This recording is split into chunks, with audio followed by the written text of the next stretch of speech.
Well, welcome, everybody. Thank you all for coming out tonight.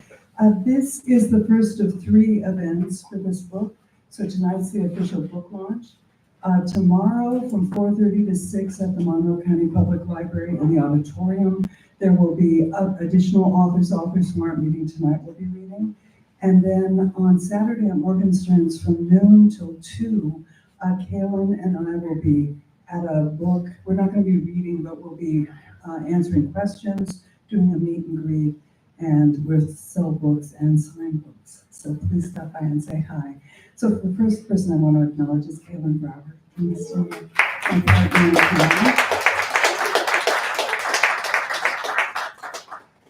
We have lots of thanks to give. This book has been in the work for a long time. Kalynn and I started talking about it the day after Donald Trump was elected. And we've been working on it sort of ever since. In the publicity that I put out for the book, I said that this was our Me Too volume. Actually, we started working on it before Me Too entered the lexicon, which is not to say we thought of it first, but just that there was this intensity in the air, this feeling that people had to start speaking out. And we were very lucky to find a lot of people who wanted to contribute and to help us speak out.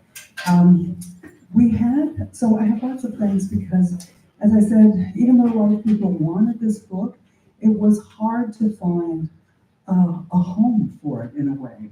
So we wanted the book to be an anthology. We wanted it to represent different generations. We wanted it to represent different races and cultures. We wanted it to represent different genders, and we wanted it to include different genres. And it turned out that all those things in combination made it a very hard book to sell to a publisher. We kept getting this feedback that, this is a great idea, but we don't know how to market it. And one press even, which surprised me, a feminist press told me, well, we don't do poetry. So if you take the poetry out, and it's just horrible. And so finally, Tony Brewer put us in touch with Cephalot Press, and they took the book. And Tony did the production and design of the book, which is why it looks so wonderful. So my first thanks, of course, is to Kalynn Bower, my co-conspirator. Second thanks is to Tony Brewer, who helped us get this thing out into the world. Huge thanks to Backspace, to Chris Rawl, to Pixie, to everybody who's helped us here. We've also had a hard time finding places that would allow us to read this material in public. We were told that it wasn't bookstore friendly, which is why we're not able to read it at Morgenstern's. And at the library, we will be reading, but we'll be reading in the auditorium behind closed doors. So this is the only space where we'll be reading it, where there could actually be like contamination of the outer gallery or the bookstore, like somebody could hear something. And lastly, a huge thanks to ORTET. Huge thanks. They will be providing a much needed kind of palate cleanser in between these readings because they're difficult things to hear. And I have to say, just as a personal thank you, every time I come to ORTET with a project, no matter how strange it might be, they always say yes, which means a lot to me. And of course, last but certainly not least, thanks to all the authors who told their stories. Every time that we did a reading from this book when it was in progress or did a workshop, we were surrounded by women afterwards saying, I have a story. But more sad to me were the number of women who came up to me afterwards and said, I've never been raped. I've never been assaulted. I never got away from a rape or an assault. I never had to. But this weird thing happened to me. And then what they describe is a rape or an assault.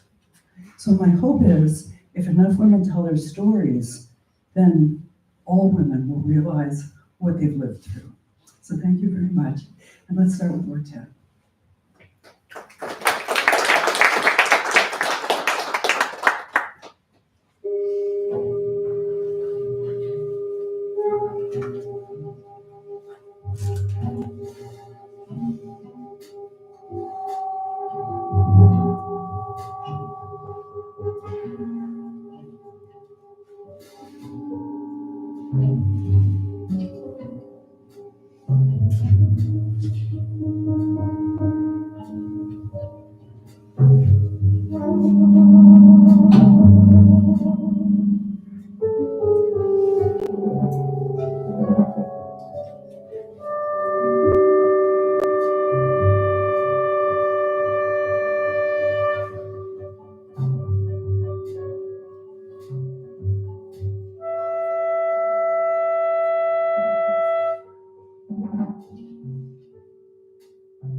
good? Can you hear me?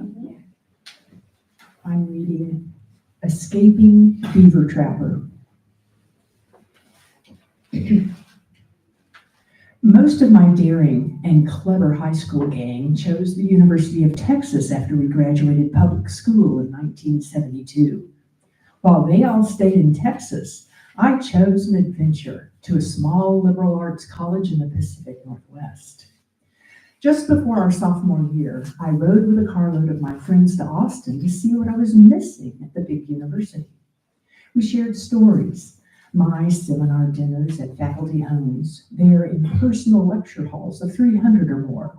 True, Austin was a very hip city, still is, far sexier than Tacoma of the 70s, but the monolithic UT dorms smelled like locker rooms. I was pretty sure I'd made a good choice.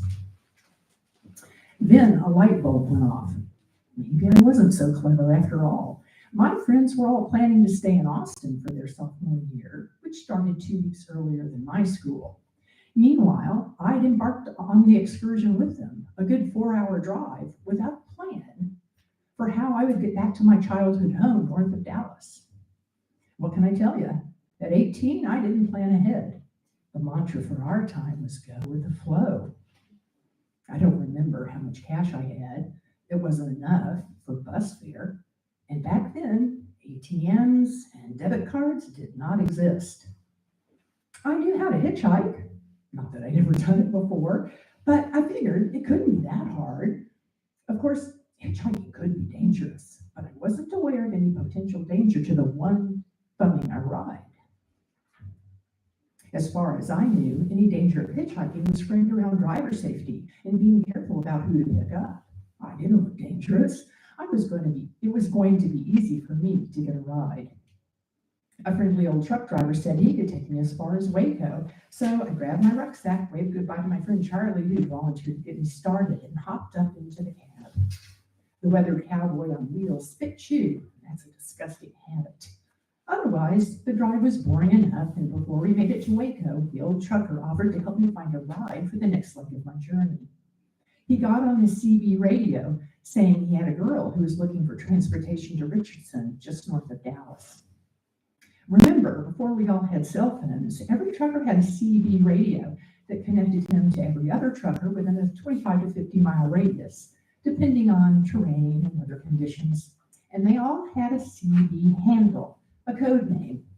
So after my trucker sent out the request, somebody responded that he'd heard Beaver Trapper was headed home, and he lived north of Dallas. The CB crackled. Maybe he could give the girl a ride. My driver chuckled, and I couldn't believe my luck. I didn't want to be out on the road after dark coming for a ride, and as improbable as it may seem, I had no idea the connotation of the CB handle Beaver Trapper. I wasn't exactly pure, but I was sheltered, ignorant of how my white skin protected me from many forms of violence. And it was a different era. Texas hill country looked like Mayberry. Certainly, sexual assault and rape existed, but it was whispered and renamed as something innocuous, like the standard excuse, boys will be boys. In Waco, the older trucker turned west while I climbed up into the Beaver Trapper's cab. The seats had clean upholstery. Postcards were taped everywhere. Wish you were here, and lots of wildlife, bison, roadrunners, armadillos, and of course, jackalope cartoons. And mixed in were Polaroids of Western art, some of it pretty good. This guy, I do not remember his given name, let's call him Trapper for short. He was younger than the first trucker, not as young as me, but not yet 30, and thank heavens he didn't smoke or chew. He was funny and easygoing in that Texas good old boy sort of way. He had a big mustache and long sideburns. He was a hippie cowboy, kind of cool and fashionable for the time. And it turned out some of the photos of cast bronze sculptures were, he said, his artwork. Really cool. That's what I thought. I still don't know if he was truly a sculptor who drove a truck for his day job, or if he just gave me the trucker equivalent of, let me show you my studio. Because soon after we crossed the Trinity River and headed through downtown Dallas, he wanted to take me home for the night instead of dropping me off north of the city where I wanted to go. We were on the interstate going 70 miles an hour. How was I going to get out and get home? Inside Trapper's cab, I pressed as far to the right as I could go with the window rolled down, letting the summer air wet my long blonde hair into knots. We sped past mirrored skyscrapers under construction. Trapper, who was determined to get me through the city and into farmland where he had studio space and we could have a good roll in the hay. But I didn't want intimate contact with him, especially not in the damn barn. He was still barreling down the interstate, and it would have been ugly if we'd had a physical fight and he'd driven off the highway. Not that I was thinking strategically about the situation. I simply went with my only weapon, words. I delivered an onslaught of words, mostly about how if I wasn't into it, it wasn't going to be fun for him either. I kept talking louder and louder, and then I started pulling snapshots and postcards off the headliner, throwing the armadillos and roadrunners one by one out the window. That did it. He pulled onto the shoulder, barely coming to a stop, and I jumped into the dust and down the embankment. And that's how I escaped. After escaping his beaver trapper's cab, I called from the payphone outside the Baskin and Robbins ice cream shop about 2 miles from my house, and my stepfather came to pick me up. He never asked anything about who'd given me a ride, or anything about my trip to and from Austin. Nobody did. Thinking back, it's odd that I never talked about Beaver Trapper to anyone. I was ashamed. I'd been stupid. So I forgot about it. Then I heard a political candidate brag about grabbing pussy. And soon after, a friend told the story of her own escape from a serial rapist, also at a tender, trusting age. Not that the rapists only go for the sweet young things. They also attack nasty old women. I'm still not truly safe from the beaver trappers of the world.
Tonia Matthew.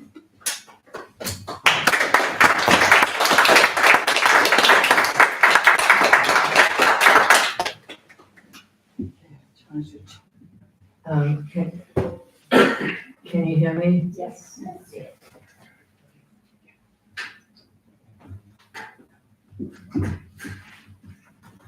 Okay, thank you. The park. Daisy's 9. Her mother has recently remarried and now they live in her stepfather's house. She's lonely, missing her neighborhood friends, and her mother is busy keeping her new husband happy. He's a stern, taciturn man, and this is his first marriage. He's not used to little girls, and she's shy around him. She's been told to go and find something to do. So, although she's not allowed to go to the park alone, she quietly leaves the house and walks up the hill towards the park. She has to cross the main road, which she's not supposed to do alone, and scrambles up the grassy hill to the park. She loves this park. It's not a park with swings and slides, but a big grassy meadow, and it's like being out in the country, even though it is bordered on 3 sides by roads. There are trees growing close together or scattered across the park, and dips in it, which she called the dumpties. She and her friends used to run down them and then up again, laughing and trying not to fall over. There are also bushes, and some of them have brambles, where they looked for blackberries. The park stretches all the way to the River Avon Gorge. When Daisy goes that far, she stands on the first rung of the fence and looks down at the river and beyond to the Welsh mountains, hazy from coal mines. She used to live in a house nearer the park, and she could come over every day with her friends. Today, Daisy is just wandering through the grass, pulling stalks and chewing on them. As she walks round a clump of bushes, she sees a man lying on his side in the grass, leaning on one arm and holding a grass stalk in his other hand. He's chewing on it, and when he sees her, he smiles and says, "Warm grass tastes good, doesn't it?" She stops and nods her head. She isn't supposed to talk to strangers. He sits up and says, "Where are you going?" He sounds friendly, so Daisy says, "Across to look down into the gorge." "Well, what about that?" he says. "I've got a daughter about your age, and I'm waiting here for her and her mother. We're going to walk to the gorge. Why don't you sit down on the grass and wait for them with me?" He is friendly, Daisy thinks, and his family is coming soon, so she thinks that is all right. So she sits down cross-legged beside him. "Where else do you like to go on the downs?" he asks. "To the dumpties," she says. "Me and my friends like running up and down them." "Your daughter and me could do that." "And are you meeting friends here?" he asks. "No, I'm alone today." He moves closer to her. "My daughter likes to be tickled. I wonder if you do too." and he moves still closer and reaches out and pats her knee. Daisy starts to jerk away, but he goes on, "This is why my daughter likes to be tickled," and he slides his hand up her thigh. She wants to say no, because this doesn't feel right, and she pulls away and tries to scramble up, but slides on the dry grass. He's almost on top of her when she feels a slobbery tongue on her face, and a large black dog is jumping around her and the man. "Charco, Charco," shouts a voice, and a woman comes round the bush. "Oh, I'm so sorry," she says, and starts towards the dog. But she stops, seeing a small girl pulling away from a man who is lying almost on top of her. "What is going on?" she says. The man is scrambling to his feet, and the woman comes towards them. "Is that your father?" she asks Daisy, pointing at the man and looking at Daisy. Daisy shakes her head. She's beginning to cry and tremble. She pulls herself up to sitting and rubs her face on her blouse, which has come loose. The woman turns back to the man, but he is running away, Charco after him. "I know what you are," she shouts after him as he disappears. "I got a good look at you. I'm going to report you." She turns to Daisy and, smiling, sits down beside her and, handing her a handkerchief, gently says, "Can you tell me what happened?" The woman waits, and bit by bit Daisy's sobs stop, and she says, her head down as if she's talking to the ground, "Well, he asked me to sit down beside him because his daughter would be coming soon." "Yes, and then?" "Well," Daisy pauses, still looking down. He told me that his daughter was ticklish, and he wanted to show me where she was ticklish, and he was sliding his hand up my leg." "And you're doing very well," the woman says quietly. "And then the dog came and jumped on us and licked us, and, well, then you came."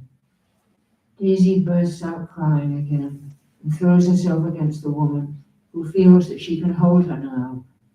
They sit like this for some time. Then Daisy says, wiping her eyes, "I was frightened. It was hard." "Did he touch you anywhere else?" the woman says gently. "No, he'd just begun. And then the dog, and then you came." And she holds the woman tighter. The woman says, "It was frightening, and it's all right to be upset and cry." Daisy sits up and looks at her and almost smiles. Then she starts to cry again and blurts out, "How will I tell my mother? Oh, she'll be so angry. I'm not supposed to be here on my own." "So she didn't know you were here?" "No, I slipped out. She told me to go and find something to do. Now that she's married to my stepfather, no one has any time for me." The woman sits for a while and then sighs. She says to Daisy, "Here, I have another hanky, so you can wipe your face, and I've got a comb." She reaches into her handbag, which she had dropped on the grass, and hands Daisy a comb. "What's your name?" she asks. "Daisy." "Well, Daisy, let's you and look, here's Charcoal coming back.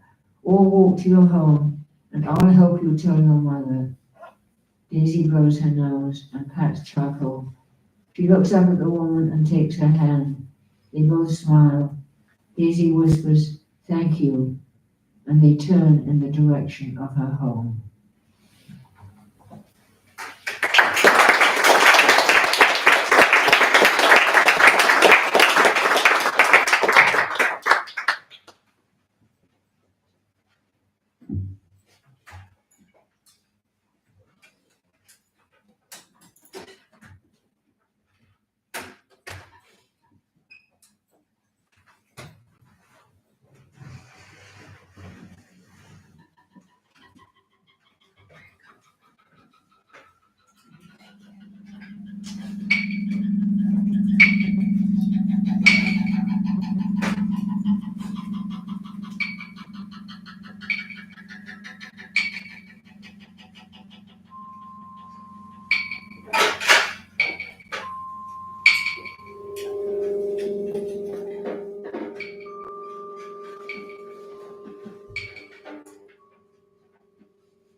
Next up is Dr. Maria Hamilton Abegunde.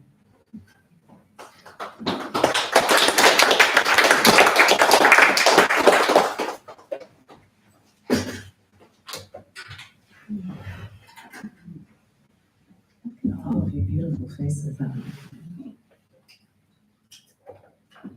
I'm going to read from a longer work, so I'm going to skip around a little bit.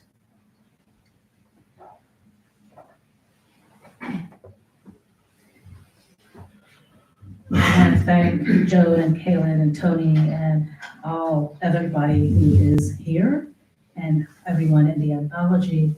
I've been working and writing in this area for about 35 years. So Joan, I know when they tell you it's not publicly acceptable. I want to go home now. And thank you for my beloved for coming out tonight with me. Praise to Olodumare, honor to my ancestors, prayers to all the Orishas who guide my journey, especially the Orisha Oshun, Maferafun Oshun for walking with me this path, for helping me remember the words that in another life set me free, and for being the healing balm to help me bear the consequences of choosing to be free. As I finished this essay, the hearings with the new Supreme Court Justice were taking place. I chose to not listen to or watch the live sessions of testimonies, questions, and rebuttals, even those of Dr. Christine Blasey Ford. However, the following morning, I listened to the replays on NPR. As I did so, a wave of urgency passed over me, followed by a grounding calm. In the end, I knew what needed to be done.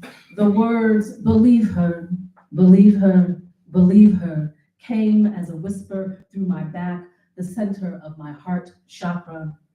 5 days later, I listened to NPR again, this time to the replay of the mocking of Dr. Ford at a rally, her I don't knows thrown out to the audience as they laughed, as if a few days prior she had not gathered her courage from every part of her soul to stand before men mostly and millions of people virtually to tell the story of a part of her life she'd rather have not happened and would have forgotten if she could have. This time, no words whispered themselves to me, but a sudden anger filled my chest. Tears followed. It is the first time in a long time that I have been so angry. Yet, anger is too simple a word for what I was feeling. It is the best word I have to describe the overwhelming and uncontrollable weight and heat that rushed into and settled inside my chest. It is the same feeling, despair perhaps, that settled in my chest while watching the video of the murder of Philando Castile 2 years after his murder. I expected most of what happened in response to Dr. Ford's allegations, the disbelief by other women about her memory, the discard by men for her refusal to forget, questions about her integrity, and the bureaucracy of a perfunctory investigation. In 1992, when I dared share publicly for the first time about incidents in my life, there were moments like this. I therefore very early guided my feelings into creating collaborative healing work and spaces for anyone who needed them. But that morning, I was struck by the public retort. No memories emerged for me, yet I could not stop wondering how Dr. Ford felt and all the survivors, victims of violence who have been, are being laughed into silence and the shadows. I wondered about how the new permissions that have been given to scoff at someone else's pain will shape how we address trauma as a society. I wondered too if only visible, completed, and provable traumas with evidence would be accepted into the public and or collective narratives, and by whom. Of course, as a Black woman, I could not help wondering what, if anything, had changed for me and other Black and brown women in the world. I was in my 20s when Anita Hill testified against Clarence Thomas. I remember how poised she needed to remain, answer questions about what had happened as emotionless as possible. I remember her choice of clothing. A sky blue reflected a calmness, nothing strong and powerful as black, gray, or navy. My healing belies a deeply troubled past that I don't hide, but also don't speak openly about because it is the past. And as a child, I decided that what had been done to me by both men and women would never define my life. When people look at me, they don't want to, cannot imagine that my life has been anything other than what it is. Many cannot bear witness to me or my experiences. However, what and who I am this moment in time is a direct result of the deep pain and violence, the renting of my body and life that I experienced, and my insistence and ability to make meaning out of them. Documentation such as this essay is evidence of resilience and resistance in the face of extreme life circumstances. When the hashtag #MeToo campaign rolled onto my Facebook page, I did not hesitate. I did not detail, but I did not second guess adding the hashtag and sharing that I too had been wounded in this way. When the invitation for this essay appeared, I did not hesitate. It requires details, but I have become accustomed to sharing them. Here is one such detail about one part of my life that I always want to remember. This is my story. I was a freshman at a Big Ten university. It was my first semester. I had neither boyfriend nor girlfriend. I met men and women at parties. We went to dinners and movies or university events. These were often group activities, but occasionally dinner was private. The evening I am recalling was such an evening. Weeks before that night, I had started talking to a guy. Based on his interactions with those I was getting to know, I felt safe. Based on my life experiences, I was careful with whom I chose to be friends or intimate partners. As a freshman, I understood I had to protect my reputation. I trusted my instincts. So far, they told me this guy was okay. In addition, the grapevine and gossip tree had not revealed any horrid stories. When he asked me to have dinner, I accepted. When he suggested his apartment close to campus, I accepted. I do not remember if I told my roommate or anyone else I was going. That evening, he came to pick me up. We rode the train together. The walk from the train to his apartment was not far. It was a warm fall night. There was no need for jackets. And although we did not know each other well, we had been getting to know each other rather nicely over the phone. The conversation as we walked was light, the kind you have when you like someone but are unsure what happens after the first date ends. We arrived at his apartment. I remember it was adult in a way dorm rooms and off-campus university residences were not. Clean, organized, a separate kitchen full of plates and glasses organized on shelves, a separate living room with a couch and bookcases, a dining room table with placemats, and a separate bedroom. It was comfortable and welcoming, and it smelled good. He had started preparing dinner before meeting me. Tomatoes permeated the air. Amazing. the things you remember. Our memories are shaped by so much. Our peculiar penchants, what interests and surprises us, what causes us love and satisfaction, or what causes us fear and agony. We talked for a bit more, then he excused himself and went to the kitchen, leaving me in the living room to look around and relax. I was doing just that until I realized he was on the phone, talking to someone in a low tone that I would have missed had I not been sensitive to changes in sound. Something in his voice troubled me and I began to pay attention. I heard him say, "Man, why don't you come on over?" Then he laughed. My psychic and clairvoyant gifts were just emerging, but I suddenly had an image of the other person, bearded, also laughing. They were sharing a joke from which I had been excluded, yet I was the guest. My entire body tense. I wanted to run. Instead, I remained on the couch and strained to listen to the rest of the conversation through the sweet smell of the food, the ordered space, and the fear that something was wrong and that I was in danger. Finally, he hung up the phone and returned to the living room. I jumped off the couch, stood up, and yelled, "I want to go home now." I remember that we were standing about 12 feet apart. I had to pass the kitchen to get to the front door. The kitchen had a window looking onto the street. Could I jump out of it safely without breaking too many parts? He was closer to the kitchen and door than I was and looked confused. Afterward, I realized that I probably looked like a mad woman, yelling for apparently no reason after weeks of planning that I wanted to go home. Yes, because I did not know when the other man would arrive, only that he would arrive. I was at that moment a mad woman, a woman willing to move fast and use violence if necessary, a mad woman with a superheroine ability to know that when the other man arrived, I would not be able to leave. "What?" he asked like he wanted to slap me. "Who were you talking to?" I asked. "A buddy of mine." There was no mention of the invitation. "I want to go home." I yelled again and began moving toward the door. I didn't run. I didn't know if doing so would initiate any action on his part. All I knew was that I would fight him. He was taller than I was, but not bigger. For a moment, he looked frustrated, disappointed, like I had spoiled his evening. "I'll take you home so you don't have to ride the train by yourself." "No." "At least let me walk you to the train." "Fine," I said, and headed towards the door as he returned to the kitchen to turn off the stove. The walk back to the train, at the train station, we said nothing. I boarded, I arrived home, I breathed, I may have prayed, he didn't call, I never saw him again. Weeks later, I mentioned what had happened to a guy I had learned was one of his fraternity brothers. His response was so matter of fact, "Oh yeah, they have a reputation of raping women on campus together." I had apparently escaped what had happened to others and possibly saved my own life. All the men knew about it, and the women. Over time, I would learn that the women were shamed into silence. In addition, they did not want to get these young Black men into trouble. Pause. Breathe. Remembering makes you say again, "What the hell? Oh yeah, they have a reputation together."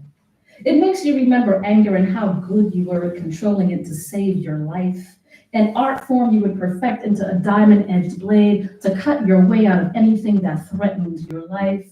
Breathe. Pause. Remembering makes you wonder how many women were unable to trust their mad women, or didn't know they had one, or who were raped, killed, and the screams of their mad women were stifled, swallowed, unheard, ignored, buried, while they smelled tomatoes boiling. But I digress. The one thing of which I have always been certain, for me, silence was not an option, even when it meant being called a liar or being blamed. I would learn this from Audre Lorde many years later. My silence could not protect me. The other thing I know for sure, without writing, I would not have lived. I would not have understood the power of language to break silences about whatever we are told to keep silent about.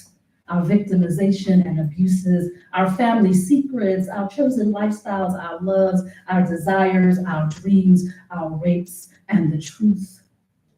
The healing is the hardest part. It comes with additional truths we don't want. Sometimes someone I thought I could trust, that people led me to believe I could trust, planned to rape me with someone else. It is only because I overheard one side of the conversation and the laughter that I learned of his plot. But there is another truth. If someone thought about raping you, attempted to rape you, planned it, started it, there is no escaping the fact that someone plotted to do you harm. After many years of teaching about memory, trauma, and healing, and helping women heal from trauma, I know this to be true. Survival is relative. No one except the rapist escapes being raped or survives being raped. Not you, not your community, not your future partner, your children, their children, not even witnesses to testimonies.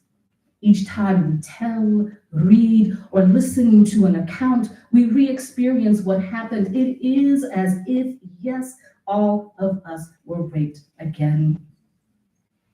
You are still here, and thank you. Obrigada, modupwe. The responses to questions I am most often asked about my life are these: trusting my instincts, trusting what I could not see, choosing when, to whom, and why to tell my story, never accepting, blaming, or shaming, last but not least, defining for myself who and what I am. I am here, alive, thriving. I am not silent. I am not invisible. I have learned to define and redefine myself. Words and names are important. Nouns and verbs are important. I have learned to choose the words that describe my experience without hiding what happened. More than 40 years ago. Do I remember the man's name? No. But I do remember what he looked like, a lighter brown than I with a short afro. Do I remember the name of his fraternity brother who told me the truth? Yes. Do I remember the building, a yellow brick apartment building on Central Street? It is no longer there. Do I remember the train stop? Yes, Central. Do I remember the nearby restaurants? Yes. Mustard's Last Stand. 2 years after this incident, every Sunday, I would walk the few blocks and eat their charbroiled hamburger with cheddar cheese. Indeed, it is amazing, contradictory, surprising even, what we remember. No matter what that is, believe yourself, especially when no one else believes you. As I contemplated how to end this essay, I listened to an interview with Bessel van der Kolk. In it, he discusses how trauma lodges in the body and what it means to heal from trauma. Part of what he writes is this, quote, "What makes your resilience to trauma is to own yourself fully. To separate your sense of yourself from the abuser or trauma, you need to feel that feeling. You need to know what is happening in your own body. The challenge of recovery is to establish ownership of your body and mind, of yourself. This means feeling free to know what you know and how to feel what you feel without becoming overwhelmed, enraged, ashamed, or collapsed. To own myself fully. This is the answer to the question people are afraid to ask me. How did I deal from not only this attempted rape, but all the childhood rapes? How does one own herself fully after such traumas, direct physical wounding to the bodies of oneself and the subsequent spiritual, emotional, psychological wounding? Is healing possible? Reading this mandate, own yourself fully, made me reflect on my life and the coping defense mechanisms I created to feel and be safe. In that room, how did I know from a secret phone conversation that I was not safe? I realized that long before being in that apartment with the scent of sweet tomatoes permeating the air, that I had chosen to feel and that I had decided that I wanted to live fully, unafraid of being touched, unafraid of my own pleasure. I wanted to be free of the people who had hurt me and the men and women like the one who stood before me and the door. That night, however, was the first night the universe would ask me, what are you willing to do to be joyfully free and happy and to heal from the life you have lived? Jump out a window. Freshman year, one night, a living room in a yellow brick building on Central Street, a Midwestern town much like this one. I knew what would happen if I did not respond to the universe with these words followed by direct action. Yes, I want to be free. I want to be happy. I want to heal. It would be easy and neat to write that moment between the couch and the door when I needed to decide if to jump out the window or knock down the man before me, that this moment was the defining one that shaped my response, despite the fact that I was terrified 2 men would rape me. It was not. Instead, the long history of sexual violence against me and my refusal to be silent and invisible made it possible to stand up and yell, "I want to go home now." Those 6 words were my no. I still remember shaking inside, holding myself so tightly so I would not fall apart, but also so that my body would be tight and impenetrable and hard and fast like a bullet. After that evening, I vowed never to give back what I had protected. I vowed never to reconsider if my decision to own myself fully was the right one, even when it led to disagreements or accusations of selfishness. More than anything, I vowed to always fight to save my life. That's not the end of this story, but I will end there. This is my story. My story defines me. I want to remember this story. It is my responsibility, the story, and the telling of the story. I tell the story to be free. I tell the story to have others get free. I tell the story so that we can all stay free. Thank you.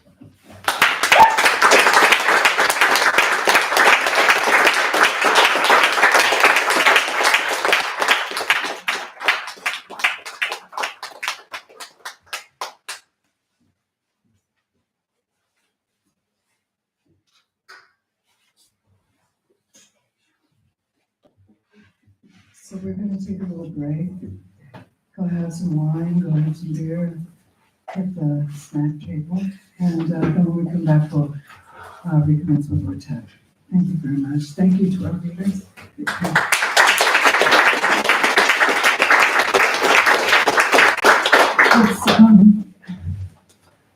It takes a lot of courage to write these stories, and it takes a lot of courage to tell them.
As we're getting set up for second two,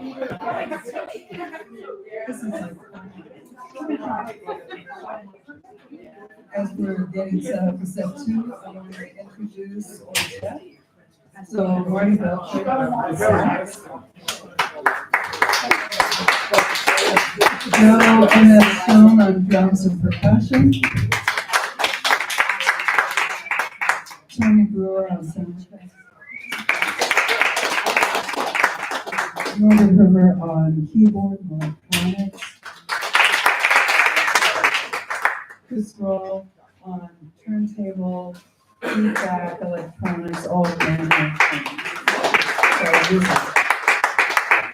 So we're going to start with a brief interlude with ORTET, and then we'll introduce Tom Geddes. Thank you.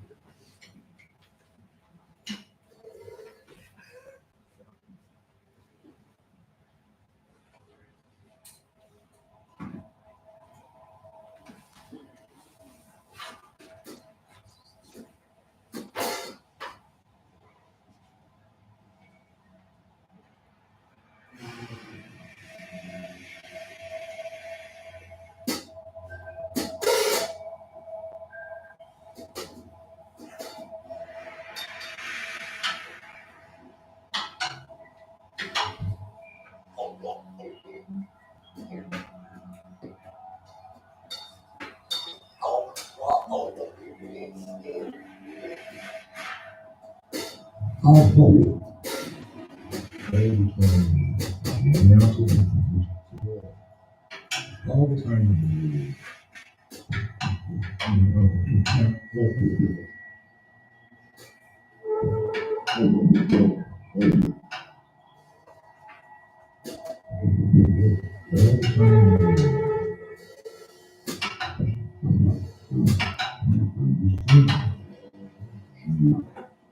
I was dreaming.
Thank you. Our first reader for the second set is Tom Geddes.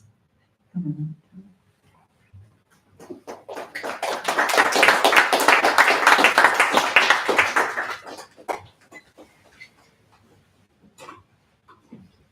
Joan, thank you very much for all your work you've done, and thank you for inviting me tonight.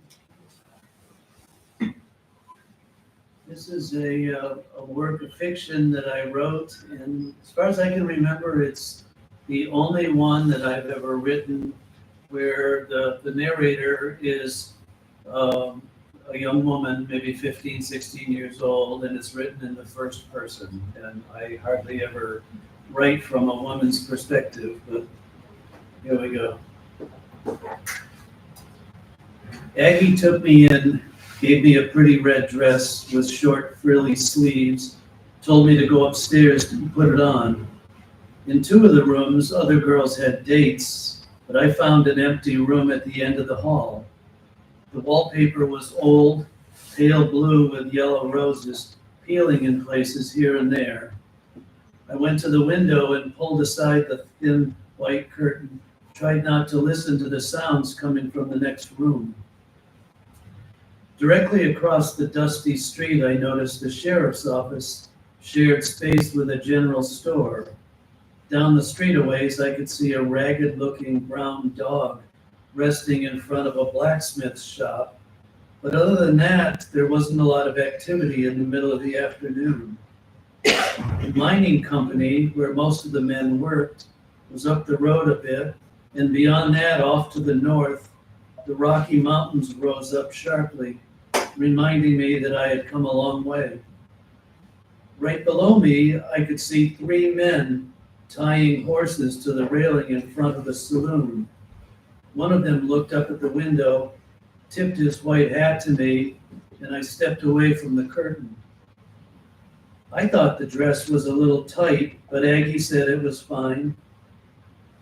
She stepped back to get a better look at me. I was hoping she would tell me I looked pretty, but instead she handed me a pair of fancy high-heel shoes. Then she touched my hair, held it in her fingers for a few seconds. "I like the color," she said finally. "Let's call you Caramel." She pointed to a table where the 3 men I had seen outside before were playing cards. "Ask if any of them would like to dance," she said. The men at the table were more interested in their poker game. Up close, I could see that the man with the white hat wasn't much older than me, almost a boy. The other 2 were older, never smiled, didn't pay attention to me other than to watch me arrange my hair or cross my legs every so often. The white hat man said that I brought him luck, especially after he laid down 4 sevens and raked in a pile of money. He was awkward on the tiny dance floor, uncertain of where to place his hands, but careful not to step on my toes. With the help of my heels, we were about the same height, and I liked the way he looked into my eyes. When he asked how old I was, I hesitated. "I'm 19, I said finally. He nodded and was silent for a few seconds as he gently moved me around the dance floor in tiny circles. "You dance nice," he said, "but you don't know how to lie. You're not 19. I smiled, and after we stopped dancing, I walked back to the table with him. The saloon was beginning to fill up with men, just getting off work at the mining company. Aggie came over and whispered that I should move around to some of the other tables. Shortly after that, I saw the white hat boy leave with the other 2 men. I watched them unhitch their horses and ride off, and I thought, but I don't even know your name. A week or so later, the other 2 older men were back on a night when the saloon was crowded. I had begun to hate the smell of watered-down whiskey, the loud voices of the men, the bad language, their sweaty hands staining my red dress. I looked for the white hat man, but he wasn't there that night. The sheriff was sitting with Aggie, holding hands under the table the way they did most nights. When the other 2 men called me over to their table, I thought they might deliver a message from the white hat man. "Pull up a chair and join us," one of them said. He was in his 40s, and he had a thin scar running down his right cheek. His skin was dark brown from days spent in the sun, and his hair was black and oily, just like his hat. I noticed that he carried a 6-shooter with a fancy pearl handle. The whiskey bottle on their table was nearly empty. The dark-skinned man poured what was left of it in the bottle into his glass, drank it down quickly, and smiled at me. Aggie caught my eye and pointed to the dance floor. "Either of you want to dance?" I said. The dark-skinned man looked at his friend. "Why don't you go check on our horses?" he said. The young lady and I are gonna be busy for a little while. He took a large silver coin out of his pocket, pushed it across the table to me. Will this buy me a little more than a dance? He said.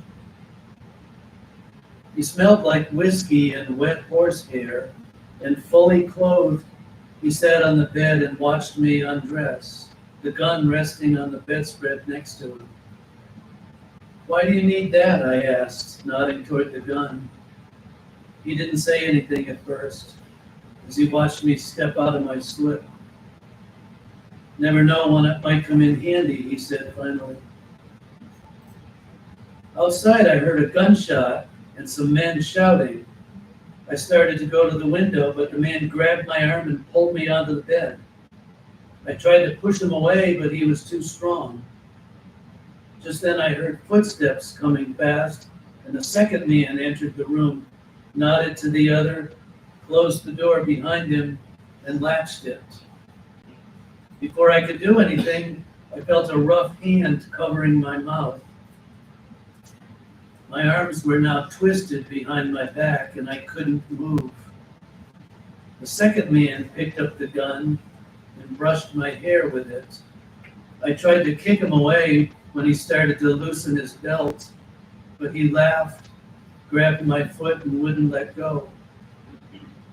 By this time, we could hear someone pounding on the door, yelling for us to open up. The dark-skinned man grabbed the gun and pointed it at the door. Just as the second man got on the bed, the door broke open and the sheriff rushed in with one of his deputies. There was a scuffle, but they soon had the two men pinned down with no gunfire. Aggie rushed in, tried to wrap her arms around me, but I pushed her away. Others were in the room now, and the two bad men were led away. The sheriff wiped some blood off the corner of his mouth and looked at me. He didn't have to say a word. The look in his eyes was enough. Those eyes said, "You don't belong here." Soon the room emptied out, and I sat on the bed. I was surprised that I wasn't crying, but maybe I was too angry to cry. After a few minutes, I could hear the normal sounds of the saloon: laughter, shouting, the incident forgotten. I thought about where I had come from, a small yellow house in a nowhere town with a mother, a dog, and an uncle who sometimes came into my room at night. I thought about where I might go next, who might be able to take me in. I realized that the white hat man was never going to come and take me away. And that's when I started to cry. Thank you.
So next up we have Hiromi Yoshida reading some of the poetry that scared the feminist press.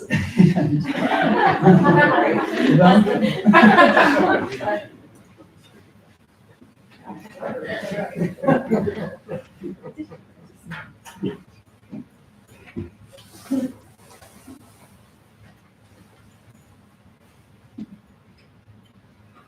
All right, so I'm going to read two poems out of this anthology, and let's see if I can do that without crying.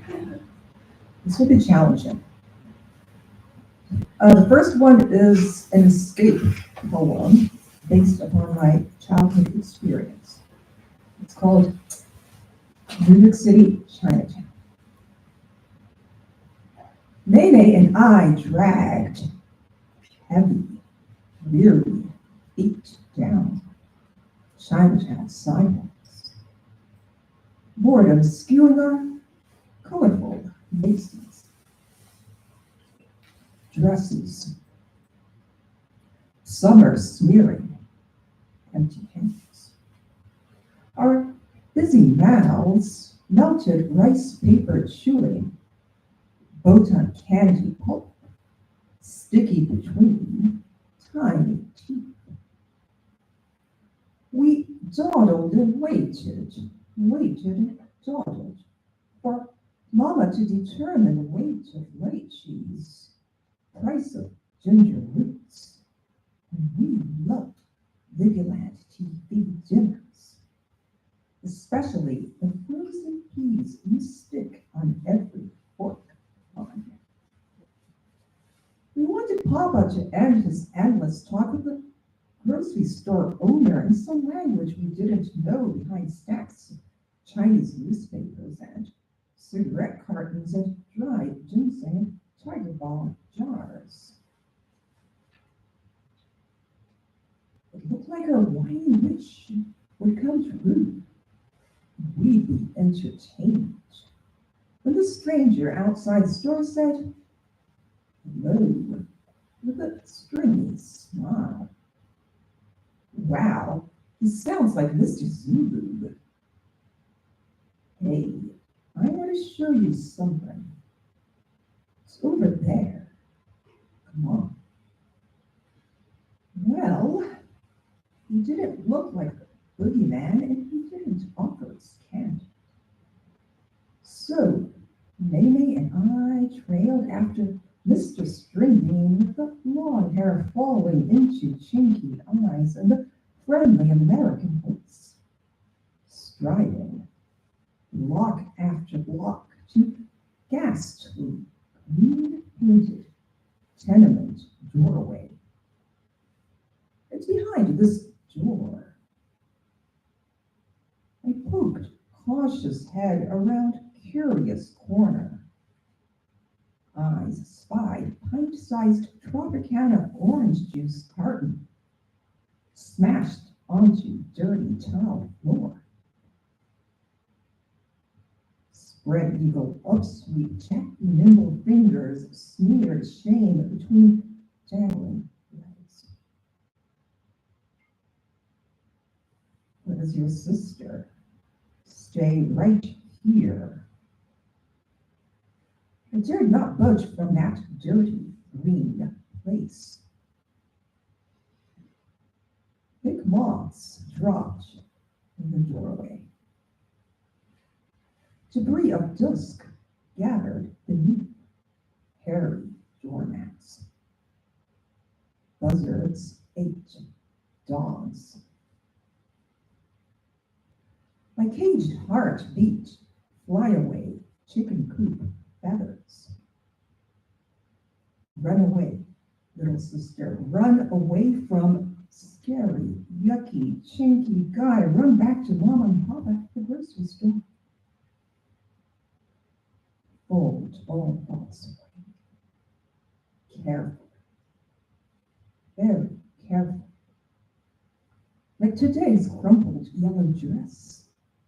Slip through Chinese laundry steam. It's suddenly such an easy feat to stick frozen peas on every fork.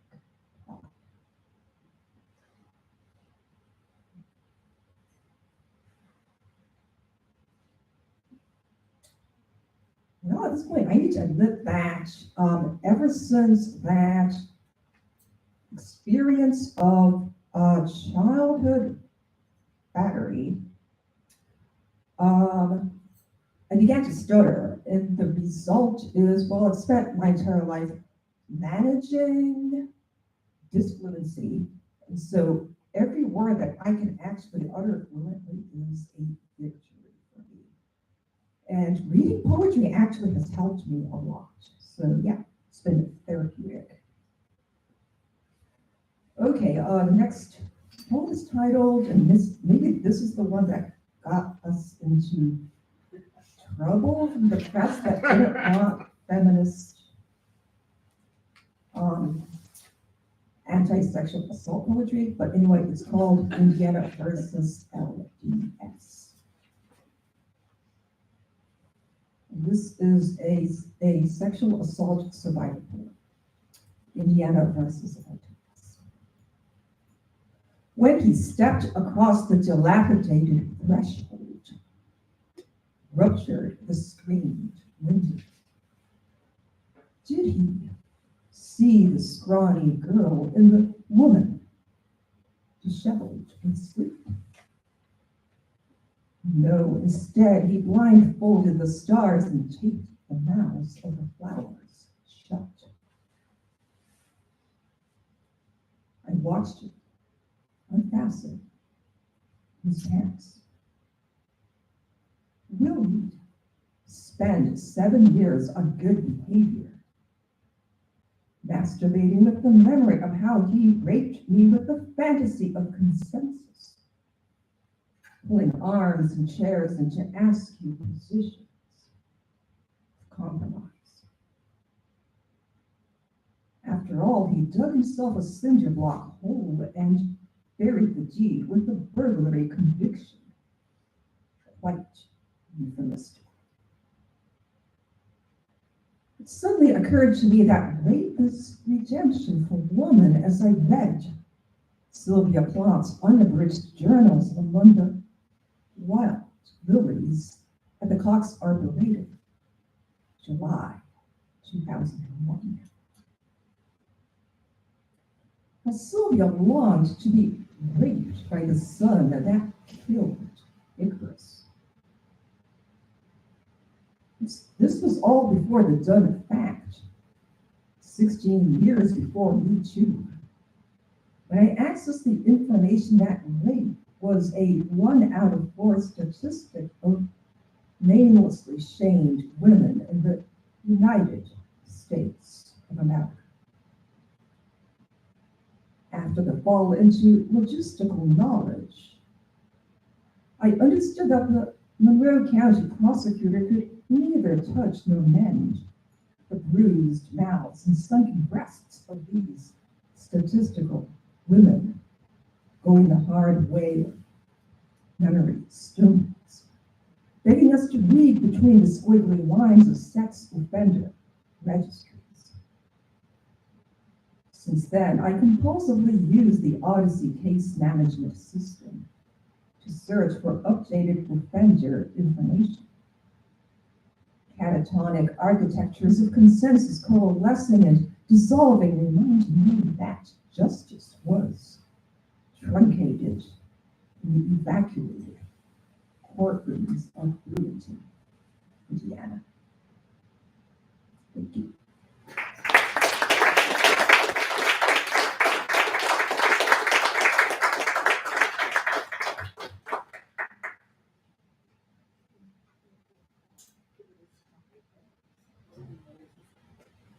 So my piece is a little different in that I'm doing kind of a jazz sample with ORTET. And so this is called Philosophy Lessons. The night Paul Thurman raped my best friend, he gave me a ride home. Or to be more precise, he gave me a ride to my mother's. It was so late, the electric trolley cars had stopped running. So my plan was to walk to my mom's apartment a few blocks away and spend the night there. Paul thought I was crazy. You can stay here, he said, sitting on the couch. I wanted to leave. You see, Paul, Dr. Thurman, was the chair of the philosophy department at the state college I attended. And the thought of waking up on his couch, no toothbrush, funky clothes, the social obligation to make small talk over morning coffee was mortifying.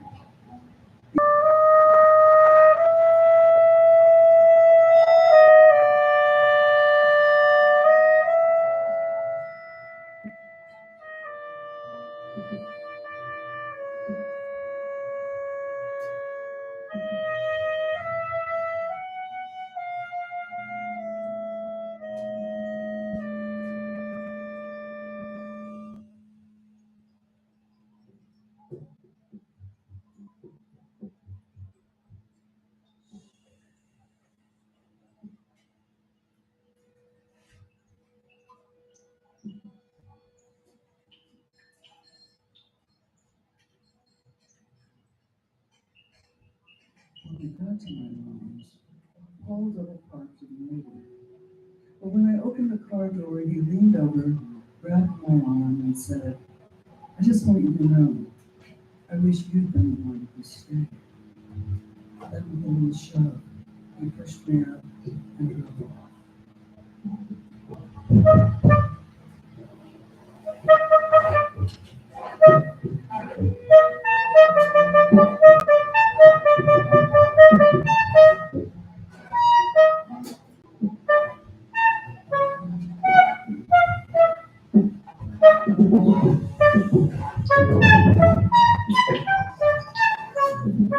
I wish you would never stay.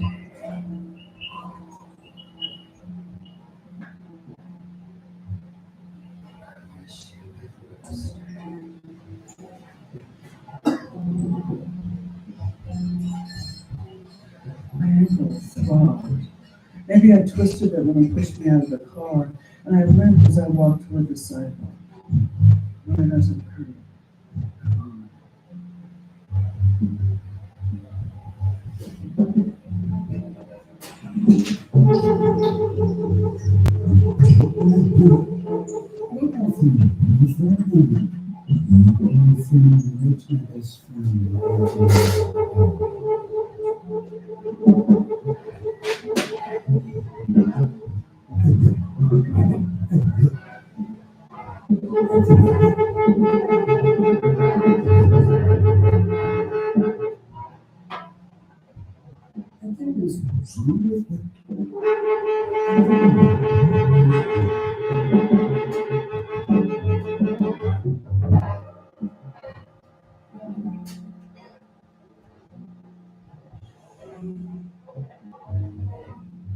I didn't see Meredith in class the following morning, but she did meet me for lunch at the Mexican restaurant where we always ate. What happened? I asked, whispering, as though we were sharing secrets in class. She woke up after Paul came back, she told me. She didn't know what time it was, just that when she woke up, he was inside her. He smelled awful, she said, like that weird sick smell you get with fever. After he climaxed, he got up, handed her a tissue, and went into the bedroom. She waited. Maybe 20 minutes, she guessed, because she heard the entire first side of episodes playing through the wall. When the apartment was finally quiet, she got dressed and walked home. She was still waiting.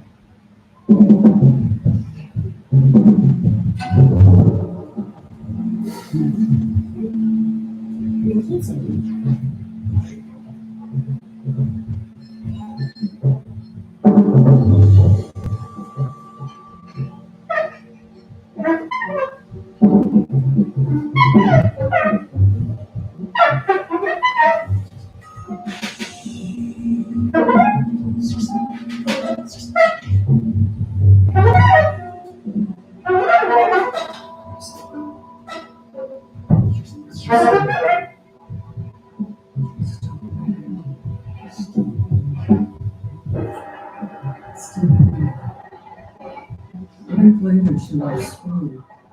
Where's Meredith? Dr. Silverman asked me. Is she ill? Yes, I said, thinking of Aristotle's sickness of the soul. I don't know when she'll be back. I don't know when she'll be back.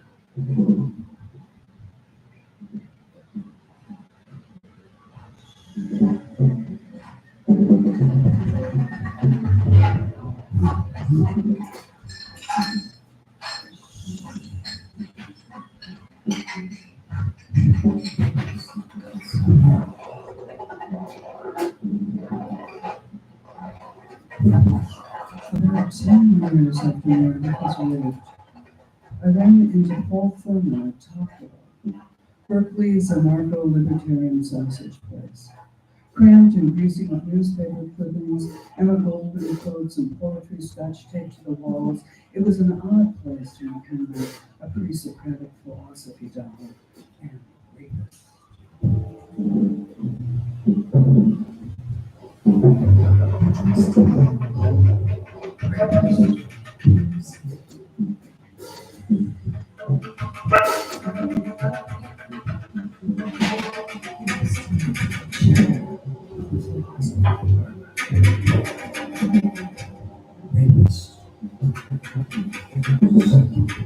He was seated at the counter with his back to the door, so I didn't notice him at first, and he did not see me.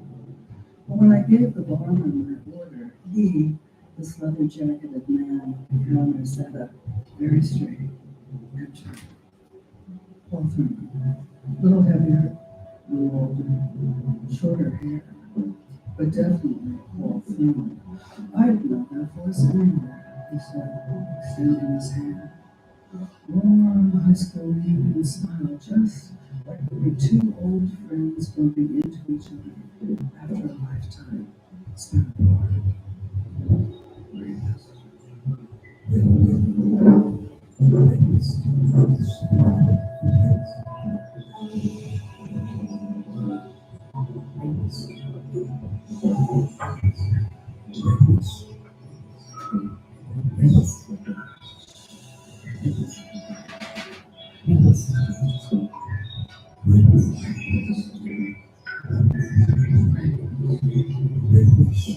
In my mind's eye, I saw Meredith, sitting cross-legged on her living room floor, shuffling tarot cards, fanning them out, selecting 3. Afterwards, she threw the I Ching. I'm leaving, she told me. What do you say to the man who ruined your friend's life? The man who had wanted to ruin yours. Rapist.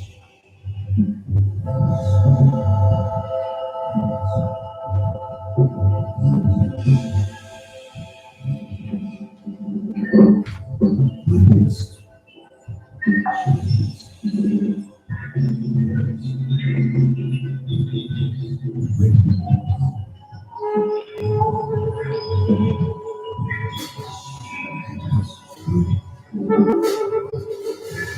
And the voice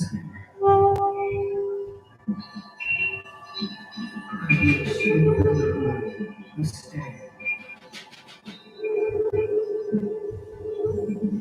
The top dog in ancient black and white TV set perched precariously over the grill played noontime reruns of the old Perry Mason show. I loved that show as a kid, I found myself jerking my head toward the TV. Assholes always confessed, and they always paid. Too bad life isn't like that.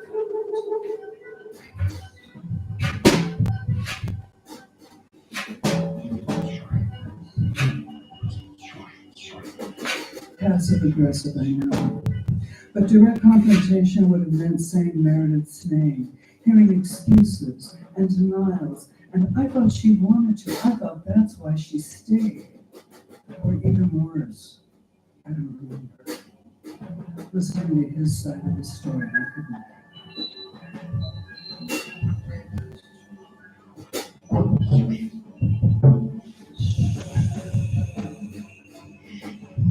I'm waiting, she said.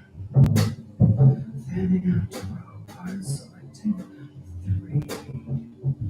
Choosing her fate.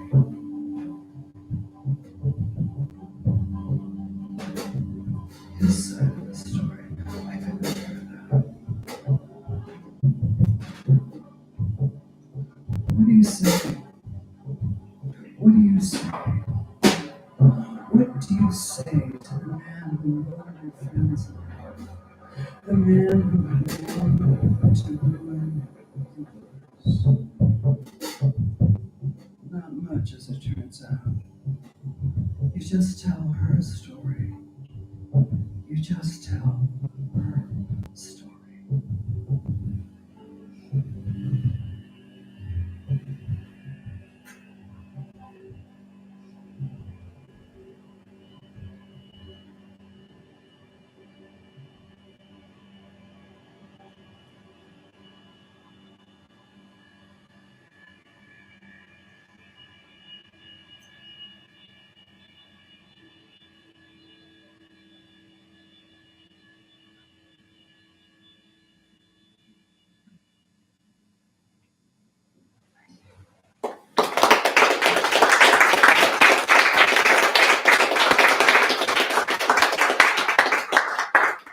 So a hand for ORTET, Maribel Jackson. Joan Stone drums and percussion. And Hamilton Bower sound effects. My good friend, Robert Weaver, clarinet and electronics. And Chris Rowe, who also gave us this space for turntable, turntable, electronics, reverb, everything else. Thank you all for coming.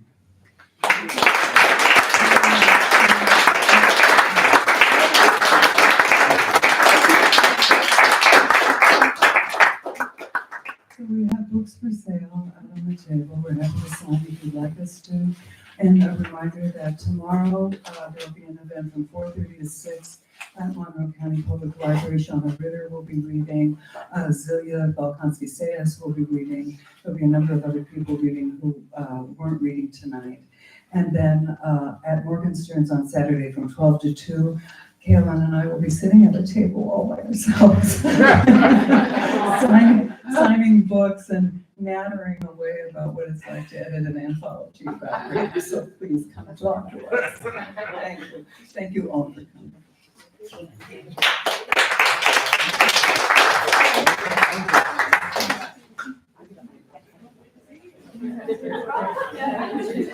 Yes.